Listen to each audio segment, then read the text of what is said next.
ਭਾਈ ਜਸਵੰਤ ਸਿੰਘ ਖਾਲੜਾ ਜਿਹੜੇ 25,000 ਬੇਦੋਸ਼ ਲਾਸ਼ਾਂ ਦੇ ਮਸੀਹੇ ਬਣੇ, ਜਿਨ੍ਹਾਂ ਨੇ ਮਾਝੇ ਦੇ 3 ਇਲਾਕਿਆਂ ਦੇ ਵਿੱਚ ਜਾ ਕੇ ਘਰ ਘਰ ਦੇ ਵਿੱਚ ਜਾ ਕੇ ਜਿਨ੍ਹਾਂ ਨੂੰ ਝੂਠੇ ਪੁਲਿਸ ਮੁਕਾਬਲਿਆਂ ਦੇ ਵਿੱਚ ਕਤਲ ਕਰ ਦਿੱਤਾ ਗਿਆ, ਸ਼ਹੀਦ ਕਰ ਦਿੱਤਾ ਗਿਆ, ਉਹਨਾਂ ਦੀਆਂ ਲਿਸਟਾਂ ਬਣਾਈਆਂ। ਜਦੋਂ ਉਹਨਾਂ ਨੇ ਐਕਸ਼ਨ ਦੇ ਉੱਪਰ ਆਏ, ਜਦੋਂ ਉਹਨਾਂ ਨੇ ਲਿਸਟਾਂ ਤਿਆਰ ਕੀਤੀਆਂ ਤੇ ਸਰਕਾਰ ਨੂੰ ਲੱਗਿਆ ਕਿ ਇਹ ਹੁਣ ਐਕਸ਼ਨ ਜਿਹੜਾ ਪੰਜਾਬ ਦੀ ਆਜ਼ਾਦੀ ਵੱਲ ਵਧੇਗਾ ਤੇ ਉਹਨਾਂ ਨੂੰ ਸ਼ਹੀਦ ਕਰ ਦਿੱਤਾ ਗਿਆ। ਭਾਈ ਹਰਦੀਪ ਸਿੰਘ ਨਿੱਜਰ ਦੀ ਸ਼ਹਾਦਤ ਕੈਨੇਡਾ ਦੀ ਧਰਤੀ ਦੇ ਉੱਪਰ ਹੁੰਦੀ ਹੈ। ਭਾਈ ਹਰਦੀਪ ਸਿੰਘ ਨਿੱਜਰ ਦੇ ਐਕਸ਼ਨ ਸੀ ਕਿ ਪੰਜਾਬ ਦੀ ਆਜ਼ਾਦੀ ਦੇ ਲਈ ਖਾਲਿਸਤਾਨ ਰੈਫਰੈਂਡਮ ਦੀ ਗੱਲ ਜਿਹੜੀ ਆ ਉਹ ਕਰ ਰਹੇ ਸੀ, ਜਿਹਦਾ ਸਰਕਾਰ ਨੂੰ ਇਹ ਲੱਗਿਆ ਕਿ ਹੁਣ ਇਹਨਾਂ ਸਿੱਖਾਂ ਨੇ ਐਕਸ਼ਨ ਕਰ ਰਹੇ ਆ, ਇਹ ਸਟੈਪ ਚੁੱਕ ਰਹੇ ਆ, ਜਿਹਦੇ ਨਾਲ ਪੰਜਾਬ ਦੀ ਆਜ਼ਾਦੀ ਹੋ ਸਕਦੀ ਹੈ, ਜਿਹਦੇ ਨਾਲ ਪੰਜਾਬ ਦੀਆਂ ਹੱਦਬੰਦੀਆਂ ਜਿਹੜੀਆਂ ਉਹ ਬਦਲ ਸਕਦੀਆਂ, ਤੇ ਉਹਨਾਂ ਨੂੰ ਸ਼ਹੀਦ ਕਰ ਦਿੱਤਾ ਗਿਆ। ਸਿੱਖ ਸਾਜ ਜਸਟਿਸ ਦੇ ਜਨਰਲ ਕੌਂਸਲ ਗੁਰਪਤਵੰਤ ਸਿੰਘ ਪੰਨੂ ਹੋਰਾਂ ਦਾ ਮਰਡਰ ਪਲਾਟ ਜਿਹੜਾ ਉਹ ਸਿਰਜਿਆ ਗਿਆ। ਕਿਉਂ ਸਿਰਜਿਆ ਗਿਆ? ਕਿ ਗੁਰਪਤਵੰਤ ਸਿੰਘ ਪੰਨੂ ਜਿਹੜੇ ਆ ਉਹ ਐਕਸ਼ਨ ਕਰਦੇ ਪਏ ਸੀ, ਉਹਨਾਂ ਨੇ ਕਦਮ ਚੁੱਕਿਆ। ਅੱਜ ਹਿੰਦੁਸਤਾਨ ਨੂੰ ਇਹ ਲੱਗਦਾ ਪਿਆ ਕਿ ਇਹ ਹੱਦਬੰਦੀਆਂ ਜਿਹੜੀਆਂ ਉਹ ਚੇਂਜ ਕਰ ਦੇਣਗੇ। ਇਹਨਾਂ ਨੇ ਪੰਜਾਬ ਦੇ ਬੱਚੇ ਨੂੰ ਇਹ ਦੱਸ ਦਿੱਤਾ ਕਿ ਤੁਹਾਡਾ ਹੱਲ ਜਿਹੜਾ ਉਹ ਖਾਲਿਸਤਾਨ ਹੈ, ਕਿ ਪੰਜਾਬ ਦੀ ਆਜ਼ਾਦੀ ਚਾਹੀਦੀ ਆ। ਪੰਜਾਬ ਪਿਛਲੇ 78 ਸਾਲਾਂ ਦੇ ਵਿੱਚ ਹਿੰਦੁਸਤਾਨ ਦੀ ਗੁਲਾਮੀ ਦੇ ਵਿੱਚ ਗਰਕ ਗਿਆ। ਗੁਰੂ ਦੀ ਹਜ਼ੂਰੀ ਦੇ ਵਿੱਚ ਗੁਰੂ ਰੂਪ ਗੁਰੂ ਪਿਆਰੀ ਸਾਧ ਸੰਗਤ ਜੀ, ਬੁਲਾਓ ਫਤਿਹ, ਗੱਜ ਕੇ ਫਤਿਹ ਦਾ ਜਵਾਬ ਫਤਿਹ ਦੇ ਵਿੱਚ ਦਿਓ। ਵਾਹਿਗੁਰੂ ਜੀ ਕਾ ਖਾਲਸਾ, ਵਾਹਿਗੁਰੂ ਜੀ ਕੀ ਫਤਿਹ। ਅੱਜ ਅਸੀਂ ਉਹਨਾਂ ਸ਼ਹੀਦਾਂ ਨੂੰ ਯਾਦ ਕਰਦੇ ਪਏ ਹਾਂ ਜਿਨ੍ਹਾਂ ਨੇ ਪੰਜਾਬ ਦੀ ਆਜ਼ਾਦੀ ਦੇ ਲਈ, ਖਾਲਿਸਤਾਨ ਦੇ ਲਈ ਆਪਣੀਆਂ ਜਾਨਾਂ ਜਿਹੜੀਆਂ ਕੁਰਬਾਨ ਕੀਤੀਆਂ। ਜੇ ਅੱਜ 30 ਸਾਲਾਂ ਬਾਅਦ ਅਸੀਂ ਇਸ ਧਰਤੀ ਦੇ ਉੱਪਰ ਮੌਜੂਦ ਹਾਂ, ਉਹ ਭਾਈ ਦਿਲਾਵਰ ਸਿੰਘ ਹੋਰਾਂ ਦੀ ਦੇਣ ਹੈ। ਭਾਈ ਦਿਲਾਵਰ ਸਿੰਘ ਜਿਸ ਵੇਲੇ ਪੰਜਾਬ ਦੇ ਵਿੱਚ ਘਾਣ ਕੀਤਾ ਜਾ ਰਿਹਾ ਸੀ ਤੇ ਉਸ ਵੇਲੇ ਭਾਈ ਦਿਲਾਵਰ ਸਿੰਘ ਹੋਰਾਂ ਨੇ ਐਕਸ਼ਨ ਕਰਿਆ।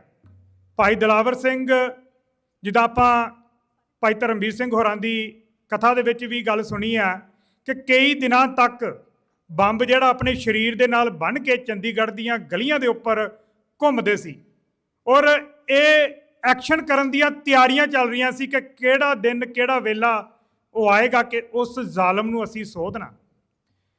ਭਾਈ ਜਸਵੰਤ ਸਿੰਘ ਖਾਲੜਾ ਜਿਹੜੇ 25,000 ਬੇਦੋਸ਼ ਲਾਸ਼ਾਂ ਦੇ ਮਸੀਹੇ ਬਣੇ, ਜਿਨ੍ਹਾਂ ਨੇ ਮਾਝੇ ਦੇ 3 ਇਲਾਕਿਆਂ ਦੇ ਵਿੱਚ ਜਾ ਕੇ ਘਰ ਘਰ ਦੇ ਵਿੱਚ ਜਾ ਕੇ ਇਹ ਲੱਭਣ ਦੀ ਕੋਸ਼ਿਸ਼ ਕੀਤੀ ਹੈ ਕਿ ਕਿੰਨਾ ਪੰਜਾਬ ਦਾ ਨੌਜਵਾਨ ਜਿਹੜਾ, ਚਾਹੇ ਉਹਦੇ ਵਿੱਚ ਸਾਡੀਆਂ ਬਜ਼ੁਰਗ ਮਾਤਾਵਾਂ, ਚਾਹੇ ਉਹਦੇ ਵਿੱਚ ਸਾਡੀਆਂ ਭੈਣਾਂ, ਨੌਜਵਾਨ, ਜਿਨ੍ਹਾਂ ਨੂੰ ਝੂਠੇ ਪੁਲਿਸ ਮੁਕਾਬਲਿਆਂ ਦੇ ਵਿੱਚ ਕਤਲ ਕਰ ਦਿੱਤਾ ਗਿਆ, ਸ਼ਹੀਦ ਕਰ ਦਿੱਤਾ ਗਿਆ, ਉਹਨਾਂ ਦੀਆਂ ਲਿਸਟਾਂ ਬਣਾਈਆਂ। ਜਦੋਂ ਉਹਨਾਂ ਨੇ ਐਕਸ਼ਨ ਦੇ ਉੱਪਰ ਆਏ, ਜਦੋਂ ਉਹਨਾਂ ਨੇ ਲਿਸਟਾਂ ਤਿਆਰ ਕੀਤੀਆਂ ਤੇ ਸਰਕਾਰ ਨੂੰ ਲੱਗਿਆ ਕਿ ਇਹ ਹੁਣ ਐਕਸ਼ਨ ਜਿਹੜਾ ਪੰਜਾਬ ਦੀ ਆਜ਼ਾਦੀ ਵੱਲ ਵਧੇਗਾ ਤੇ ਉਹਨਾਂ ਨੂੰ ਸ਼ਹੀਦ ਕਰ ਦਿੱਤਾ ਗਿਆ, ਉਹਨਾਂ ਨੂੰ ਚੱਕ ਲਿਆ ਗਿਆ, ਸ਼ਹੀਦ ਕਰ ਦਿੱਤਾ ਗਿਆ। ਅੱਜ 1.5 ਲੱਖ ਤੋਂ ਵੱਧ ਪੰਜਾਬ ਦਾ ਨੌਜਵਾਨ ਸਿੰਘ ਸਿੰਘਣੀਆਂ ਇਸ ਸੰਘਰਸ਼ ਦੇ ਲਈ ਸ਼ਹਾਦਤ ਪਾ ਚੁੱਕੇ ਆ। ਗੱਲ ਇਹ ਹੈ ਕਿ ਜਿਹੜਾ ਸੰਘਰਸ਼ ਹੈ ਪੰਜਾਬ ਦੀ ਆਜ਼ਾਦੀ ਦਾ, ਖਾਲਿਸਤਾਨ ਦਾ ਸੰਘਰਸ਼, ਉਹ 2 ਤਰੀਕਿਆਂ ਨਾਲ ਲੜਿਆ ਜਾ ਸਕਦਾ। ਇੱਕ ਤਰੀਕਾ ਜਿਹੜਾ ਕਿ ਆਮ ਸਟਰਗਲ ਪੰਜਾਬ ਦੇ ਵਿੱਚ ਐਕਸ਼ਨ ਦੇ ਤੌਰ ਦੇ ਉੱਪਰ ਪੰਜਾਬ ਦੇ ਨੌਜਵਾਨਾਂ ਨੇ ਕੀਤਾ, ਤੇ ਅੱਜ ਦੂਜਾ ਤਰੀਕਾ ਅੰਤਰਰਾਸ਼ਟਰੀ ਪੱਧਰ ਦੇ ਉੱਪਰ ਅੱਜ ਅਸੀਂ ਅਮਰੀਕਾ, ਕੈਨੇਡਾ, ਯੂਰਪ ਦੇ ਮੁਲਕਾਂ ਦੇ ਵਿੱਚ ਬੈਠ ਕੇ ਕਿਵੇਂ ਪੰਜਾਬ ਦੀ ਆਜ਼ਾਦੀ ਦੇ ਸੰਘਰਸ਼ ਨੂੰ ਅੱਗੇ ਲੈ ਕੇ ਜਾ ਸਕਦੇ ਹਾਂ। ਕਿਹੜਾ ਐਕਸ਼ਨ, ਕਿਹੜਾ? ਭਾਈ ਹਰਦੀਪ ਸਿੰਘ ਨਿੱਜਰ ਦੀ ਸ਼ਹਾਦਤ ਕੈਨੇਡਾ ਦੀ ਧਰਤੀ ਦੇ ਉੱਪਰ ਹੁੰਦੀ ਹੈ। ਭਾਈ ਹਰਦੀਪ ਸਿੰਘ ਨਿੱਜਰ ਦੇ ਐਕਸ਼ਨ ਸੀ ਕਿ ਪੰਜਾਬ ਦੀ ਆਜ਼ਾਦੀ ਦੇ ਲਈ ਖਾਲਿਸਤਾਨ ਰੈਫਰੈਂਡਮ ਦੀ ਗੱਲ ਜਿਹੜੀ ਆ ਉਹ ਕਰ ਰਹੇ ਸੀ, ਜਿਹਦਾ ਸਰਕਾਰ ਨੂੰ ਇਹ ਲੱਗਿਆ ਕਿ ਹੁਣ ਇਹਨਾਂ ਸਿੱਖਾਂ ਨੇ ਐਕਸ਼ਨ ਕਰ ਰਹੇ ਆ, ਇਹ ਸਟੈਪ ਚੁੱਕ ਰਹੇ ਆ, ਜਿਹਦੇ ਨਾਲ ਪੰਜਾਬ ਦੀ ਆਜ਼ਾਦੀ ਹੋ ਸਕਦੀ ਹੈ, ਜਿਹਦੇ ਨਾਲ ਪੰਜਾਬ ਦੀਆਂ ਹੱਦਬੰਦੀਆਂ ਜਿਹੜੀਆਂ ਉਹ ਬਦਲ ਸਕਦੀਆਂ। ਜਿਹੜੀਆਂ ਹੱਦਬੰਦੀਆਂ ਅੱਜ ਭਾਰਤ ਦੇ ਕਬਜ਼ੇ ਦੇ ਵਿੱਚ ਹਨ, ਉਹ ਹੱਦਬੰਦੀਆਂ ਭਾਰਤ ਦੇ ਕਬਜ਼ੇ ਦੇ ਵਿੱਚੋਂ ਬਾਹਰ ਜਾ ਸਕਦੀਆਂ। ਸਿੱਖ ਸਾਜ ਜਸਟਿਸ ਦੇ ਜਨਰਲ ਕੌਂਸਲ ਗੁਰਪਤਵੰਤ ਸਿੰਘ ਪੰਨੂ ਹੋਰਾਂ ਦਾ ਮਰਡਰ ਪਲਾਟ ਜਿਹੜਾ ਉਹ ਸਿਰਜਿਆ ਗਿਆ। ਕਿਉਂ ਸਿਰਜਿਆ ਗਿਆ? ਕਿ ਗੁਰਪਤਵੰਤ ਸਿੰਘ ਪੰਨੂ ਜਿਹੜੇ ਆ ਉਹ ਐਕਸ਼ਨ ਕਰਦੇ ਪਏ ਸੀ, ਉਹਨਾਂ ਨੇ ਕਦਮ ਚੁੱਕਿਆ।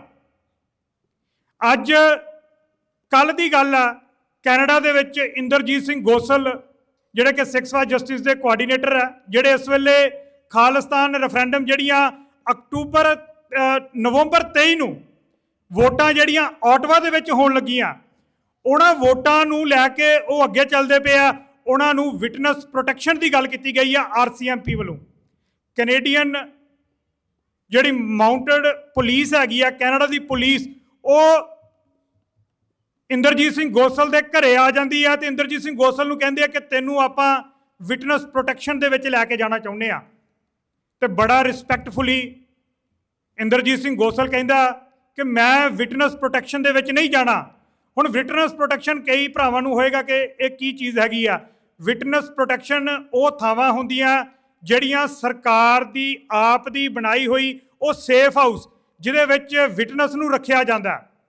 ਉਹਨਾਂ ਨੇ ਇੰਦਰਜੀਤ ਸਿੰਘ ਗੋਸਲ ਨੂੰ ਕਿਹਾ ਕਿ ਤੈਨੂੰ ਲੋ ਪ੍ਰੋਫਾਈਲ ਹੋਣਾ ਪੈਣਾ, ਅਸੀਂ ਤੇਰਾ ਨਾਮ ਚੇਂਜ ਕਰਕੇ ਤੈਨੂੰ ਕਿਸੇ ਦੂਸਰੇ ਸੂਬੇ ਦੇ ਵਿੱਚ ਐਡਜਸਟ ਕਰਾ ਦਿੰਦੇ ਆ। ਆਪਣਾ ਬੋਰੀ ਬਿਸਤਰਾ ਬੰਨ, ਆਪਣੇ ਬੱਚੇ ਨੂੰ ਚੱਕ, ਆਪਣੀ ਘਰ ਦੀ ਨੂੰ ਲੈ ਤੇ ਤੈਨੂੰ ਦੂਸਰੇ ਸੂਬੇ ਦੇ ਵਿੱਚ ਕਿਤੇ ਹੋਰ ਜਾ ਕੇ ਆਪਾਂ ਤੈਨੂੰ ਸੈਟਲ ਕਰਵਾ ਦੇਵਾਂਗੇ। ਤੇ ਇੰਦਰਜੀਤ ਸਿੰਘ ਗੋਸਲ ਉਹ ਨੌਜਵਾਨ ਕਹਿੰਦਾ ਨਹੀਂ, ਮੈਂ ਚਾਰ ਦੀਵਾਰੀ ਦੇ ਵਿੱਚ ਨਹੀਂ ਮਰਨਾ। ਮੈਂ ਜੇ ਗੋਲੀ ਆਣੀ ਹੈ ਹਿੰਦੁਸਤਾਨ ਦੀ ਤੇ ਮੈਂ ਆਪਣੀ ਛਾਤੀ ਦੇ ਉੱਪਰ ਖਾਣ ਲਈ ਤਿਆਰ ਹਾਂ।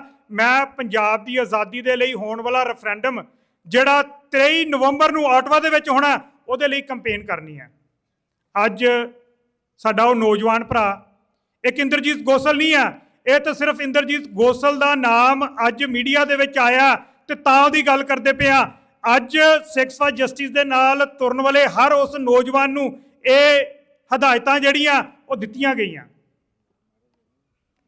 ਉਹਦਾ ਕਾਰਨ ਕੀ ਹੈ? ਉਹਦਾ ਕਾਰਨ ਹੈ ਕਿ ਸਟੈਪ ਜਿਹੜੇ ਚੁੱਕਦੇ ਪਏ ਆ, ਜਿਹੜੇ ਇੱਕ ਸਟੈਪ ਚੁੱਕਣਗੇ ਜਿਹਦੇ ਨਾਲ ਅੱਜ ਹਿੰਦੁਸਤਾਨ ਨੂੰ ਇਹ ਲੱਗਦਾ ਪਿਆ ਕਿ ਇਹ ਹੱਦਬੰਦੀਆਂ ਜਿਹੜੀਆਂ ਉਹ ਚੇਂਜ ਕਰ ਦੇਣਗੇ। ਇਹਨਾਂ ਨੇ ਪੰਜਾਬ ਦੇ ਬੱਚੇ ਨੂੰ ਇਹ ਦੱਸ ਦਿੱਤਾ ਕਿ ਤੁਹਾਡਾ ਹੱਲ ਜਿਹੜਾ ਉਹ ਖਾਲਿਸਤਾਨ ਹੈ।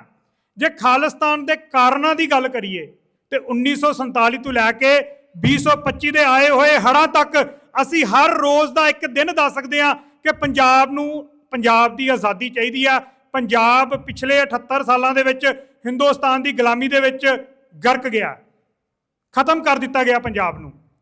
ਸੋ ਮੇਰੀ ਸਮਾਂ ਜਿਹੜਾ ਇਜਾਜ਼ਤ ਨਹੀਂ ਦਿੰਦਾ। ਜੇ ਇਹਨਾਂ ਗੱਲਾਂ ਨੂੰ ਕਰਨਾ ਹੋਏ ਤੇ ਘੰਟਿਆਂ ਵਧੀ ਆਪਾਂ ਗੱਲਾਂ ਬਾਤਾਂ ਕਰ ਸਕਦੇ ਹਾਂ। ਆਪਾਂ ਸਾਰੇ ਹੀ ਬੁਲਾਰਿਆਂ ਨੂੰ ਸੁਣਿਆ ਵੀ ਹੈਗਾ। ਸੋ ਗੱਲ ਅਖੀਰ ਦੇ ਵਿੱਚ ਇਹ ਆਂਦੀ ਆ ਕਿ ਸਾਨੂੰ ਤਹੀਆ ਕਰਨਾ ਪੈਣਾ, ਸਾਨੂੰ ਇੱਕ ਸਟੈਪ ਚੁੱਕਣਾ ਪੈਣਾ, ਸਾਨੂੰ ਇੱਕ ਕਦਮ ਚੁੱਕਣਾ ਪੈਣਾ ਜਿਹਦੇ ਨਾਲ ਪੰਜਾਬ ਦੀ ਆਜ਼ਾਦੀ ਸਾਨੂੰ ਮਿਲ ਸਕੇ। ਤੇ ਉਹ ਅੱਜ ਦਾ ਸਟੈਪ ਜਿਹੜਾ ਉਹ ਤੁਹਾਡੇ ਸਾਹਮਣੇ ਆ।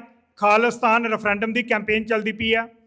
ਅਗਸਤ 17 ਨੂੰ ਵਾਸ਼ਿੰਗਟਨ DC ਦੇ ਵਿੱਚ ਇੱਕ ਮਸਲੇ ਦੇ ਉੱਪਰ ਗੱਲ ਹੋਈ ਹੈ, ਸਿਰਫ ਤੇ ਸਿਰਫ ਖਾਲਿਸਤਾਨ ਦੇ ਉੱਪਰ। ਉੱਥੇ ਹੋਰ ਕੋਈ ਦੂਸਰੀ ਗੱਲ ਨਹੀਂ ਸੀ। ਜੇ ਉੱਥੇ ਕੋਈ ਸਵਾਲ ਪੁੱਛਿਆ ਗਿਆ ਤੇ ਉੱਥੇ ਹੜ੍ਹ ਆਏ ਆ ਸੰਗਤ ਦੇ, ਤੇ ਉਹ ਇਹ ਸਵਾਲ ਸੀ ਕਿ ਤੁਸੀਂ ਭਾਰਤੀ ਕਬਜ਼ੇ ਵਾਲੇ ਪੰਜਾਬ ਨੂੰ ਆਜ਼ਾਦ ਮੁਲਕ ਦੇਖਣਾ ਚਾਹੁੰਦੇ ਹੋ, ਹਾਂ ਜਾਂ ਨਾ ਦੇ ਵਿੱਚ ਵੋਟ ਪਾ ਦਿਓ। ਸੋ ਕੰਪੇਨ ਜਿਹੜੀ ਆ ਆਟਵਾ ਦੇ ਵਿੱਚ 23 ਨਵੰਬਰ ਨੂੰ, ਉਸ ਤੋਂ ਬਾਅਦ ਸ਼ੈਟਲ ਦੇ ਵਿੱਚ ਖਾਲਿਸਤਾਨ ਰੈਫਰੈਂਡਮ ਦੀਆਂ ਅਗਲੀਆਂ ਵੋਟਾਂ ਪੈਣੀਆਂ। ਸੋ ਮੈਨੂੰ ਦਿਓ ਜੀ ਇਜਾਜ਼ਤ, ਜੇ ਕੋਈ ਗੱਲ ਕਿਸੇ ਦੀ ਸ਼ਾਨ ਦੇ ਵਿੱਚ ਘੱਟ ਵੱਧ ਕਹਿ ਦਿੱਤੀ ਗਈ ਹੋਏ ਤਾਂ ਮੈਂ ਮਾਫੀ ਚਾਹੁੰਦਾ। ਫਤਿਹ ਨੂੰ ਕਰਿਓ ਪ੍ਰਵਾਨ। ਵਾਹਿਗੁਰੂ ਜੀ ਕਾ ਖਾਲਸਾ, ਵਾਹਿਗੁਰੂ ਜੀ ਕੀ ਫਤਿਹ।